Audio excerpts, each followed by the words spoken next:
আমার মতো মানুষ বেঁচে থাকার কোনো অধিকার নেই সমাজে। আজকে আমার সামনে আমার মাকে থানা থেকে লাথি দিয়ে বের করে দেওয়া হয়েছে। আমি সব দেখতেছি কিন্তু কিছু বলতে পারছি না।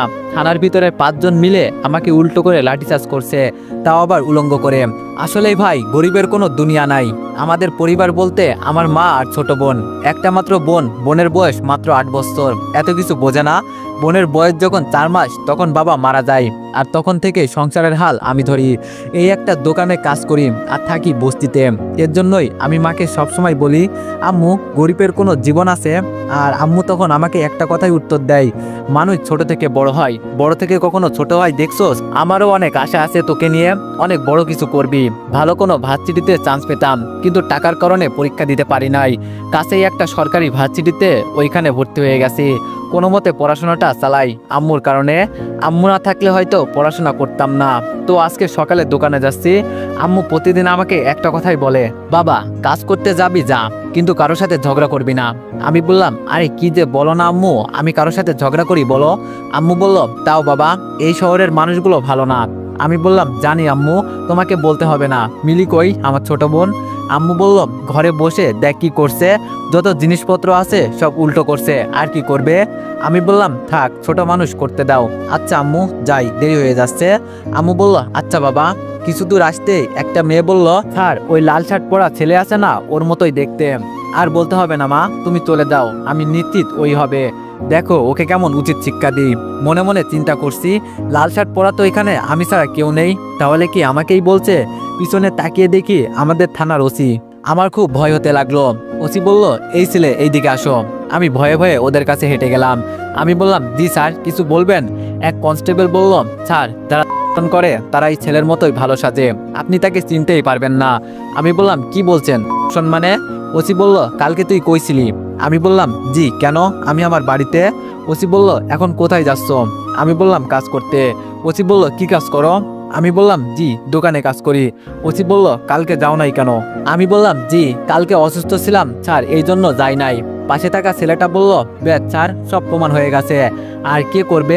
ছেলেটাই মেয়েটাকে করেছে, আর মেয়েটা তো নিজেই দেখিয়ে দিয়ে গেছে। আমি বললাম, কি বলছেন আপনারা এইসব? মাথা খারাপ? আমি আবার কাকে করব? জীবনে কোনো মেয়েকে ছুঁয়ে পর্যন্ত দেখি নাই। ওসি বলল, যারা করে তারা ঠিক তোর মতোই কথা বলে। ওই, একে গাড়িতে তোল, এভাবে স্বীকার করবে না। আমি বললাম, স্যার, আমার কথাটা তো একটু শুনবেন। ওসি বলল, আচ্ছা তাহলে এখন স্বীকার করে ফেল যে কালকে মেয়েটাকে তুই করছস, তাহলে শাস্তি কম দেওয়ার চেষ্টা করব। আমি বললাম, বলছি তো আমি কিছুই করি নাই। একটু পর পর কি বলছেন আর কাকে করব আমি? ওসি বলল, তোর সাহস তো কম নয়। এক তো আমার কথার উত্তর দিচ্ছিস না, আবার আমার মুখে মুখে কথা বলছিস। এই, একে জেলে ভরে লাঠিচার্জ করে সব বের কর। আপনাকে বলতে হবে না, দেখেন সব কিভাবে স্বীকার করে। আমি বললাম, প্লিজ স্যার, আমার কথাটা তো একটু শুনুন। কেউ আমার কোনো কথা শোনে না। হাজতে ভরে 5 জন মিলে আমাকে লাঠিচার্জ করছে। দেখো, এখনো সময় আছে, বলে ফেল যে মেয়েটাকে কিভাবে করলি। আমি বললাম, বলছি তো আমি মেয়েটাকেই চিনি না, আবার করবো কিভাবে? ও তাই নাকি? তোরে তো একটু জোরে বললো। স্যার, ও মুখ থেকে কোনো কথাই বের করছে না। ওসি বলল, উল্টা করে উলঙ্গ করে পিটাও, তাহলে সব বলে দিবে। আমাকেও তাই করছে, শুধু চিৎকার করছি, আর কিছু বলতে পারছি না। এখনো সময় আছে, বলে দে। আমি বললাম, আমি করি নাই। তবে রে, ইচ্ছা মতো মারতে লাগলো। হঠাৎ বাইরে থেকে আম্মুর আওয়াজ শুনতে পারছি। আম্মু কান্না করতে করতে বলল, কি কারণে আমার ছেলেকে এভাবে মারছেন? ওসি বলল, আপনার ছেলে করেছে একটা মেয়েকে। আম্মু বলল, কি বলছেন আপনারা? মাথা খারাপ হয়েছে? আমার ছেলে মোটেই এমনটা করতে পারে না। ওসি বলল, ও তাই নাকি? মেয়েটা নিজেই আপনার ছেলেকে দেখিয়ে বলেছে। আম্মু বলল, মেয়েটা হয়তো ভুল দেখেছে। ওসি বলল, আমাদের দেশে নাকি বিচার হয় না, আমি থাকতে হবে, এখন এখান থেকে চলে যান। আম্মু বলল, আপনার পায়ে পড়ি, আমার ছেলেকে ছেড়ে দেন। ওসি বলল, একটা গোপন কথা কি জানেন? জেলের ভিতরে মেয়েদেরকে আমি করি, তাই বলছি আপনি এখান থেকে চলে যান, নয়তো বলা যায় না, আপনার উপরেও আমার নজর পড়তে পারে। আম্মু বলল, ছি ছি ছি, থানার ওসি এত খারাপ? ওসি বলল, খারাপের দেখেছেন কি? বলেই আম্মুকে লাথি দিয়ে বের করে দিল। আম্মু কান্না করতে করতে চলে যাচ্ছে।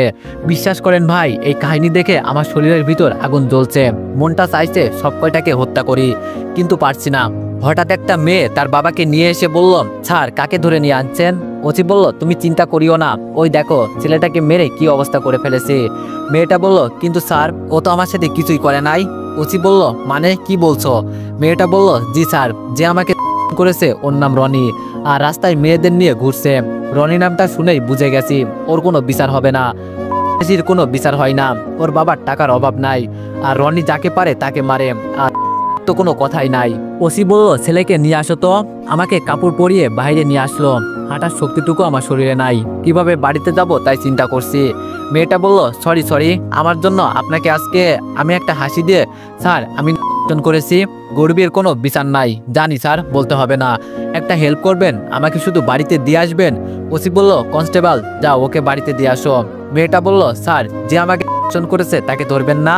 ওসি বলল আরে যাও মা, তুমি চিন্তা করিও না, আমি সব দেখে নিব। মেয়েটা বলল কিন্তু স্যার ও তো জেলের বাইরে ঘোরাঘুরি করছে। ওসি বলল তো কি হয়েছে, যাও বলছি, শোনা যায় না কানে। মেয়েটা বলল কিন্তু স্যার। ওসি বলল বলছি তো যেতে। ভয়ে মেয়েটা চলে গেল। আমি মনে মনে হাসতেছি, জানি ওর কোনো বিচার হবে না। পুলিশকে যে টাকা দিতে পারবে পুলিশ তার পক্ষেই কথা বলবে, এজন্য পুলিশকে আমি ঘৃণা করি। আর আজকে আমার সাথে যা হয়েছে এরপর থেকে তো পুলিশকে দুচোখেও দেখার ইচ্ছা করবে না। পুলিশ আমাকে বাড়ির সামনে নামিয়ে দিয়ে চলে গেল। কোনো মতে বাড়ির ভিতরে গেলাম। আম্মু আমাকে দেখে জড়িয়ে ধরে কান্না করছে। আম্মু বলল বাবা ওসির কথা কি সত্যি? আমি বললাম অন্যায় করে বড় লোকেরা আর শাস্তি পায় গরিবেরা। আম্মু বলল বাবা আমাদের এত টাকা নাই, নাইলে আজকে আর তোর এই অবস্থা হতো না। আমি বললাম বাদ দাও আম্মু, এমনি ভালো হয়ে যাবে। আর যেই মেয়েটা হয়েছে ছেলেটা ছিল রনি। আম্মু বলল ওদের তো কোনো বিচার হবে না, রনিকে সবাই চিনে। আমি বললাম কেন, আমাকেই তো মারছে, ওর আবার কি করবে? মিলি বলল ভাইয়া তোমার কি হয়েছে? আমি বললাম না রে বোন, কিছু হয় নাই, এই তো রাস্তা দিয়ে হাঁটতে গিয়ে পড়ে গেছি। মিলি বলল দেখে শুনে হাঁটবা না তুমি, বোকা ছেলে। আমি বললাম লক্ষ্মী বোন আমার। আম্মু বলল এখানে শুয়ে থাক কিছুক্ষণ, তাহলে ভালো লাগবে। আমি বললাম আচ্ছা আম্মু। আম্মু চলে যাওয়ার পর আমার গার্লফ্রেন্ডকে কল দিলাম। গরিবের আবার গার্লফ্রেন্ড, তাই তো চিন্তা করছেন। আসলে বড়লোক বাবার একমাত্র মেয়ে, খুব কেয়ারিং করে আমাকে, এর জন্য ওকে আমি ভালোবাসি। কিন্তু আমি জানি ওর সাথে আমার কখনোই যায় না, আর কখনো মিলনও হবে না। আর ওর বাসা আমার বাসা থেকে 10 টাকা ভাড়া। সুমাইয়া বলল কি করো তুমি? আমি বললাম এই তো শুয়ে আছি, তুমি কি করো? সুমাইয়া বলল এই তো বান্ধবীদের সাথে বসে কথা বলছি। আমি বললাম ও আচ্ছা। সুমাইয়া বলল কাজে যাওনি আজকে? আমি বললাম গিয়েছিলাম, একটু সমস্যার জন্য চলে আইছি। সুমাইয়ার বান্ধবী ফোনের ভিতরে ওকে জানি কি বলছে, তবে হালকা করে শুনতে পারছি। সুমাইয়া এটা তো গার্লফ্রেন্ড, ইস রে আমাদের ভাগ দিবি না? সুমাইয়া বলল আস্তে কথা বল, ও শুনতে পারবে। আমি বললাম খুব বিজি নাকি? সুমাইয়া বলল তোমার জন্য তো আমি সবসময় ফ্রি যান, কিন্তু তোমার কণ্ঠ এমন শোনাচ্ছে কেন? আমি বললাম একটু অসুস্থ হয়ে গেছি। সুমাইয়া বলল ঠিক মতো ওষুধ খাবা, আর তোমার বিকাশে আমি টাকা পাঠিয়ে দিচ্ছি, ওষুধ কিনে খাবা। আমি বললাম এই টাকা লাগবে না, আমার কাছে টাকা আছে। সুমাইয়া বলল জানি আমি, বলতে হবে না। আমি বললাম তাহলে? সুমাইয়া বলল তোমার মনের কথা আমি বুঝি। আমি বললাম ও তাই নাকি? সুমাইয়া বলল আচ্ছা একটা কথা বলবো রিফাত। আমি বললাম বলো। সুমাইয়া বলল মনে করো তোমার সাথে আমার ব্রেকআপ হয়ে গেছে। আমি বললাম কি বলছো তুমি, তোমাকে ছাড়া থাকতে পারবো বলো আমি? সুমাইয়া বললাম আরে পাগল, মনে করতে বলছি। আমি বললাম তাও পারবো না। সুমাইয়া বলল মনে করতে বলছি তো প্লিজ বাবু। আমি বললাম আচ্ছা মনে করলাম, এখন বলো। সুমাইয়া বলল আমি যে তোমাকে এত টাকা দিচ্ছি, এই টাকার বিনিময়ে কি দিবা আমাকে? আমি বললাম তোমার টাকা তো সব খরচ করে ফেলেছি, তাই দিতে পারবো না, তবে তুমি যা বলবে তাই করব, এছাড়া উপায় থাকবে না। সুমাইয়া বলল মনে থাকে জানো। আমি বললাম কি? সুমাইয়া বলল কিছু না, বাদ দাও, এইসব হিসাব তুমি বুঝবা না, খুব শীঘ্রই তোমার সাথে দেখা হবে, তবে সেটা খুব স্পেশাল ভাবে। আমি বললাম কি বলছো, কিছুই তো বুঝতে পারছি না। সুমাইয়া বলল খুব তাড়াতাড়ি বোঝা যাবে আশা করি। আমি বললাম কি জানি কি সব কথা বলো তুমি, আচ্ছা ফোন রাখি, মা আছে পাশে। সুমাইয়া বলল ওকে বেবি। ফোনটা রেখে দিলাম। হঠাৎ একটা মেসেজ আসলো 10,000 টাকার। আসলে সুমাইয়া আমাকে অনেক টাকা দিছে, এই পর্যন্ত যদি আমি নাও করি তাও দেয়। এখন আমার এমন মনে হয় যেন ও আমাকে ভালোবাসে না, আমাকে নিয়ে কেমন জানি একটা গেম খেলছে, সেটা ওর বান্ধবীদের কথাই বুঝতে পারি। সে যাই হোক, 2 মাসের সম্পর্ক আমাদের, আমি তো ওকে অনেক ভালোবাসি। এভাবে 3-4 দিন চলে গেল। এখন আমি অনেকটাই সুস্থ। সকালে দোকানে যাব, ঘর থেকে বের হয়েছি, কিন্তু পাশের বাসার মেয়েটা আমার পথ আটকে দাঁড়িয়েছে। মেয়েটার নাম তুবা, অনেকটাই ভালো, তবে তুবা আমার সাথে কথা বলতে চাই, আমি বলি না। আমি বললাম প্লিজ ম্যাডাম আমার পথ ছাড়ুন। তুবা বলল আমি তোমার সাথে কথা বলতে চাই, আর তুমি এমন করো কেন? আমি বললাম দেখুন আপনি বড়লোক বাবার একমাত্র সন্তান, আপনার সাথে আমার যায় না, কই আমি আর কই আপনি, মানুষ দেখলে কি বলবে, বলে হেঁটে যাচ্ছি। তুবা বলল আমার কথাটা তো শুনবে। আমি কোনো কথা না বলে চলে যাচ্ছি। বড়লোকদের থেকে যত দূরে থাকা যায় ততটাই ভালো। দোকানে যাওয়ার পর দোকানের মালিক মানে চাচা বলল কি চাই এখানে? আমি বললাম আসলে চাচা একটু অসুস্থ ছিলাম, এই জন্য আসতে পারি নাই। চাচা বলল দোকানটা কি তোমার বাবার, যে তুমি যেভাবে ইচ্ছা সেভাবে কাজ করবে আবার আসবে না? আমি বললাম সরি চাচা, আর হবে না। চাচা বলল এটাই শেষ, আরেকবার এরকম হলে চাকরি থেকে বের করে দিব। আমি আর কিছু বললাম না। আমার সাথে আরেকটা ছেলে কাজ করে, নাম রাসেল। ছেলেটা খুব ভালো। চাচা বলল আমি চলে গেলাম, আরেকবার বিকালে আসবো। রাসেল বলল সমস্যা নেই, আমরা পারবো। চাচা চলে যাওয়ার পর রাসেল বলল কিরে এতদিন আসলি না কেন? আমি বললাম সে অনেক কাহিনী। রাসেল বলল কাহিনী বল বেটা, আমার উপর দিয়ে অনেক চাপ যায় তুই না আসলে। আমি বললাম আমি তো আসতেই চাইছিলাম কিন্তু শরীরে দেয় নাই। রাসেল বলল কি হয়েছে বলতো? আমি বললাম শোন তাহলে। রাসেল সব শোনার পর বলল এইসব আবার হয় নাকি? আমার তো বিশ্বাসই হচ্ছে না। আমি বললাম তো কি আমি মিথ্যা বলছি নাকি? রাসেল বলল কি জানি বাবা, তবে আমার বিশ্বাস হয় না। আমি বললাম থাক ভাই, তোর বিশ্বাস করতে হবে না। রাসেল বলল তোর গার্লফ্রেন্ডের কি খবর? আমি বললাম আমার গার্লফ্রেন্ডের হায়াত আছে, কথা বলতে না বলতেই ফোন দিয়ে দিছে দেখছোস। রাসেল বলল ভালো তো, প্রেম কর। আমি বললাম গরিবের আবার প্রেম? রাসেল বলল প্রেম করে বলিস গরিবের আবার প্রেম শালা। আমি বললাম আচ্ছা একটু চুপ থাক, কথা বলি। ফোনটা রিসিভ করলাম। সুমাইয়া বলল এত দেরি লাগে একটা ফোন রিসিভ করতে? আমি বললাম সরি বেবি, কাজ করছিলাম তো এর জন্য একটু দেরি হয়েছে। সুমাইয়া বলল তো কেমন আছে আমার জানটা? আমি বললাম এই তো কোনো রকম ভালো, তুমি কেমন আছো? সুমাইয়া বলল আমি অনেক ভালো। কালকে তো শুক্রবার, কালকে সারাদিন আমরা ঘুরবো। আমি বললাম কিন্তু আমার তো কাজ করতে হবে। সুমাইয়া বলল আমি কিছু শুনতে চাই না, কালকে তুমি আমার সাথে ঘুরবে, ব্যাস ঘুরবে, আর কিচ্ছু না। আমি বললাম আশায় লাগবে। সুমাইয়া বলল তুমি বুঝি আমাকে ভালোবাসো না? আমি বললাম অনেক ভালোবাসি তোমাকে জান। সুমাইয়া বলল তাহলে বলো কেন আমার সাথে তুমি আসবে না? আমি বললাম সরি। রাসেল বলল রিফাত রনি আসছে মনে হয়, সিগারেট নিবে, ফোনটা একটু রাখ। আমি বললাম সুমাইয়া একটু লাইনে থাকো কেমন? সুমাইয়া বলল ওকে বাবু। রনি বলল এই ছোট লোকের বাচ্চা, এক প্যাকেট সিগারেট দে তো। আমি বললাম জি স্যার, এই নিন। রনি বলল কাজ তো খুব ভালো করিস, বলেই চলে যাচ্ছে। আমি বললাম রনি ভাই টাকা? রনি বলল আমার কাছ থেকে টাকা নিবি? আমি বললাম কিন্তু চাচা তো বকা দিবে আমাদের। রনি বলল জীবনের ভয় করিস না, বাড়িতে ফিরতে পারবি তো আমার কাছ থেকে টাকা নিয়ে? আর তোর চাচাকে আমার কথা বলিস, তোর চাচা সহ সব কয়টাকে ভরে দিব শালা। আমার কাছ থেকে টাকা চাওয়ার সাহস দেখে বাঁচি না, এলাকার পোলাপান বলে বেঁচে গেলি, থাকিস তো বস্তিতে, আবার মুখের উপর কথা বলিস। আমি বললাম সরি ভাই। রনি বলল কিভাবে বড় ভাইয়ের সম্মান করতে হয় শেখ। রনি চলে গেল। রাসেল বলল কেন ঝামেলা করতে গেলি? আমি বললাম তো কি করব বল, এভাবে প্রতিদিন এসে যা পারে তা নিয়ে যাই টাকা ছাড়া। রাসেল বলল যেখানে চাচা কিছু বলে না ভয়ে, আর তুই কি বললি? আমি বললাম তাই। লাইনে আসো? সুমাইয়া বলল এতক্ষণ তোমাদের ঝগড়া শুনলাম। আমি বললাম এই বড় লোকেরা যা করে আর কি। সুমাইয়া বলল ছেলেটাকে? আমি বললাম চৌধুরী সাহেবের একমাত্র ছেলে বানাইছে তো সন্ত্রাস, এই শালার জন্য কালকে আমাকে এটা বলে জিবে কামড় দিলাম, সুমাইয়াকে বলা যাবে না। সুমাইয়া বলল কি হয়েছে? আমি বললাম এই কিছু না। এই সুমাইয়া আমার তো আর সহ্য হচ্ছে না, তোর বয়ফ্রেন্ডকে তাড়াতাড়ি নিয়ে আয় না। সুমাইয়া বলল আরে একটু অপেক্ষা কর, তাহলেই তো সবাই মিলে এনজয় করতে পারবো। আমি বললাম কি বলে তোমার বান্ধবী, আর এনজয় করবে মানে? সুমাইয়া বলল আরে কিছু না, বলছি আমরা পিকনিকে যাব তো এর জন্য এনজয় হবে, অনেকেই কথা বলছে। আমি বললাম ও তাই বলো, আচ্ছা তুমি কি সবসময় তোমার বান্ধবীদের সাথে থাকো? সুমাইয়া বলল ওরাই তো আমার সবকিছু। আমি বললাম আর আমি? সুমাইয়া বলল তুমি তোমার বেঁচে থাকার ঔষধ। আমি বললাম ও আচ্ছা তাই নাকি। এভাবে সুমাইয়ার সাথে কিছুক্ষণ কথা বলে ফোন রেখে দিলাম। কাজ করতে করতে রাত হয়ে গেল। বাড়ির উদ্দেশ্যে রওনা দিলাম সব গুছিয়ে। বাড়ি যাওয়ার পর দেখি মিলি দরজার সামনে দাঁড়িয়ে আছে। আমি বললাম কি চাই আমার বোনটার? মিলি কোনো কথা বলছে না। আমি মিলিকে কোলে নিয়ে বললাম এই নে তোর চকলেট, আর রাগ করিস কেন? মিলি বলল তো তুমি এসেই আমাকে চকলেট দিবে না? আমি বললাম আমি তো দেখতে চেয়েছিলাম আমার বোনটার কেমন রাগ আছে। মিলি বলল আমার অনেক রাগ আছে জানো ভাইয়া, আমি তোমাকে মারবো যেই দিন চকলেট না আনবে। আমি বললাম এই জন্যই তো ভয়ে তোর জন্য চকলেট নিয়ে আসি। মিলি বলল দেখছো তুমি আমাকে কেমন ভয় পাও? আমি বললাম অনেক ভয় পাই। এখন বল আম্মু কই? মিলি বলল পাশের বাসায় গেছে। আম্মু বলল কি রে বাবা কখন আসলি? আমি বললাম এই তো মাত্র আসলাম। আম্মু বলল আচ্ছা বস আমি খাবার দিচ্ছি। আমি বললাম তোমাকে কেমন যেন টেনশনে লাগছে, আম্মু কোনো কিছু কি হয়েছে? এটা বলতেই আম্মু তাড়াহুড়ো করে বলল না বাবা কিছু হয় নাই, আমার আবার কি হবে? আমি বললাম আচ্ছা আমি হাত মুখ ধুয়ে আসি। রাতে খেয়ে শুয়ে পড়লাম। সকাল 8টায় ঘুম থেকে উঠে ঘরে ফ্রেশ হয়ে বসে আছি। আম্মু বলল কোথাও যাবি নাকি আজকে? আমি বললাম আম্মু এক ফ্রেন্ডের সাথে ঘুরতে যাব। আম্মু বলল আচ্ছা সাবধানে যা। আমি বললাম আম্মু। মিলি বলল ভাইয়া আমার চকলেট নিয়ে আসবা। আমি বললাম অবশ্যই বোন।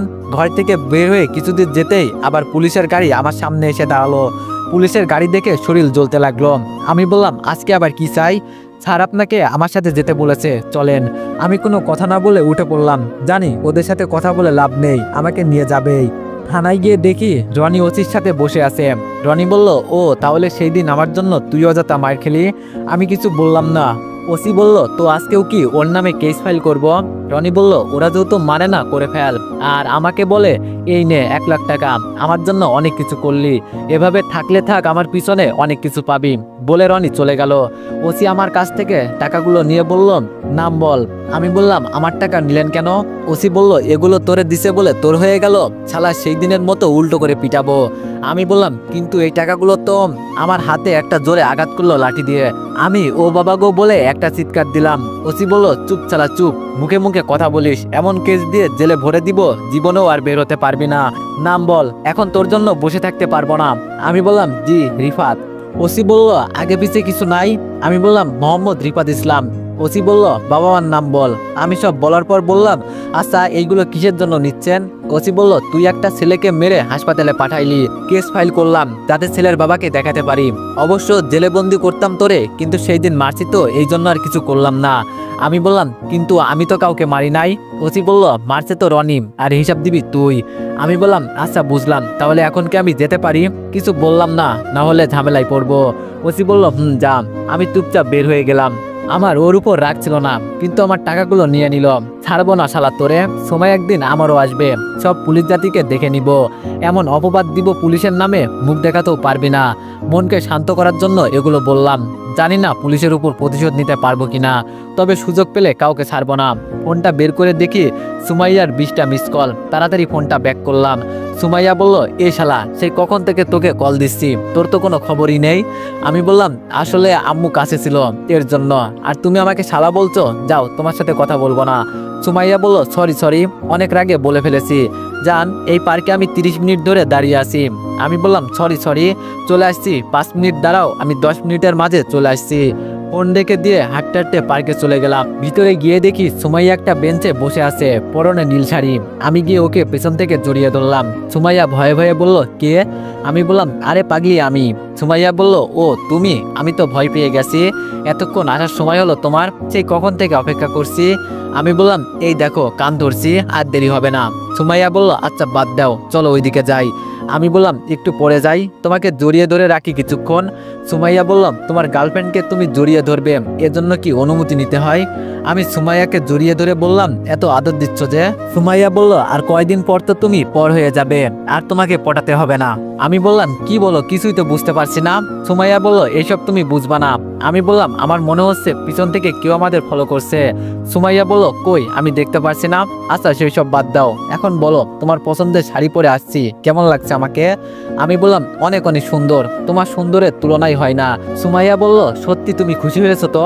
আমি বললাম, অনেক অনেক। সুমাইয়া বলল, তো চলো সামনে একটু যাই। আমি বললাম, চলো। সুমাইয়া বলল, আচ্ছা রিফাত, যদি কোনোদিন শোনো আমি তোমাকে ভালোবাসি নাই, তখন কি করবে তুমি? আমি বললাম, তোমার সাথে ঘুরতে আসছি, কই একটু মজা করবা তা না, আর তুমি কি সব কথা বলো? সুমাইয়া বলল, আচ্ছা সরি। আমি বললাম, জান, তোমাকে আমি কত ভালোবাসি। সুমাইয়া বলল, তুমি আমার বান্ধবীদের সাথে পরিচয় হবা? আমি বললাম, তোমার বান্ধবী আছে আবার? সুমাইয়া বলল, ফোনে কি শুনতাম? আমি বললাম, ও সরি, মনে নাই। সুমাইয়া বলল, আমার 4টা কলিজার টুকরা বান্ধবী আছে। কিরে তোরা কই? 4টা মেয়ে এসে বলল, এই যে আমরা। মেয়েগুলো দেখতে অনেক বড়লোক পরিবারের মনে হয়, আর সুন্দর আছে বলতে হবে। সুমাইয়া বলল, ওর নাম তানিয়া তাসিবা। এভাবে 4 জনের সাথে পরিচয় করিয়ে দিল। তবে এর মাঝে একটা বান্ধবী ঠোঁট কামড়াচ্ছে। আমি ইশারায় বললাম, এমন করছো কেন? মেয়েটা কিছু বলল না। সুমাইয়া বলল, ওরা এখানে আসতে শুধু তোমার সাথে পরিচয় হতে। আমি বললাম, ও। তানিয়া বলল, সব রেডি আছে, তুমি বিকালে নিয়ে আসবে, আমরা অপেক্ষায় আছি। সুমাইয়া বলল, তোদের চিন্তা করতে হবে না, ঠিক সময়ে নিয়ে আসবো, তাড়াতাড়ি করবি, কয়দিন পর আবার। ইস, আমার তো ভেবেই খুব ভালো লাগছে। আমি বললাম, কিসের কথা বলছো তোমরা? সুমাইয়া বলল, সেই সব বুঝবা না। আচ্ছা তোরা তাহলে যা। হ্যাঁ, বাই, বিকালে দেখা হবে। সুমাইয়াকে নিয়ে বিকাল পর্যন্ত ঘুরলাম। টাকা খরচ করেছে সুমাইয়া, আমি শুধু ফ্রিতে ঘুরছি। হঠাৎ ফোনটা বাজতে লাগলো, সেই ফোনটা ধরবো। সুমাইয়া বলল, ফোন আর ধরতে হবে না, আমার সাথে চলো, এখন তোমার জন্য একটা স্পেশাল সারপ্রাইজ আছে। আমি বললাম, তাই নাকি? চলো, আমিও দেখতে চাই আমার বাবু কি দেখাবে আমাকে। আমার ফোনটা বাজতে লাগলো। আমি বললাম, জরুরি ফোন হতে পারে, ফোনটা একটু ধরি বাবু। সুমাইয়া বলল, আচ্ছা ধরো। নাম্বারটা তো আম্মুর, আচ্ছা দেখি কি বলে। আমি বললাম, আম্মু বলো। কেমন জানি হাউমাউ শব্দ শোনা যাচ্ছে, মনে হচ্ছে একসাথে অনেক মানুষ, এই জন্য এমন শব্দ শোনা যাচ্ছে। তুবা বলল, আমি আপনার মা না, আর আপনি যেখানে থাকেন না কেন এই মুহূর্তেই বাড়িতে আসেন, আপনার মার অনেক বিপদ হয়েছে। আমি অস্থির হয়ে বললাম, কি হয়েছে আমার আম্মুর? তুবা বলল, তাড়াতাড়ি আসেন, কথা বলতে পারবো না। ফোনটা রেখে আমি বললাম, সুমাইয়া, আমাকে এখনই যেতে হবে, প্লিজ কিছু মনে করো না, আমার আম্মু মনে হয় অনেক অসুস্থ। সুমাইয়া বলল, কিন্তু আমি যে এত কিছু রেডি করলাম তার কি হবে? আমি বললাম, প্লিজ বাবু, আরেকদিন, বলেই দৌড় দিলাম। বাড়িতে গিয়ে দেখি অনেক ভিড় জমে আছে। ভিড় টেলে ভিতরে গিয়ে দেখি। তো এভরিওয়ান, নেক্সট পার্টের জন্য সবাই একটু বেশি বেশি কমেন্ট করে দিও, আর 3টা করে কপি লিঙ্ক করে দিও। ধন্যবাদ।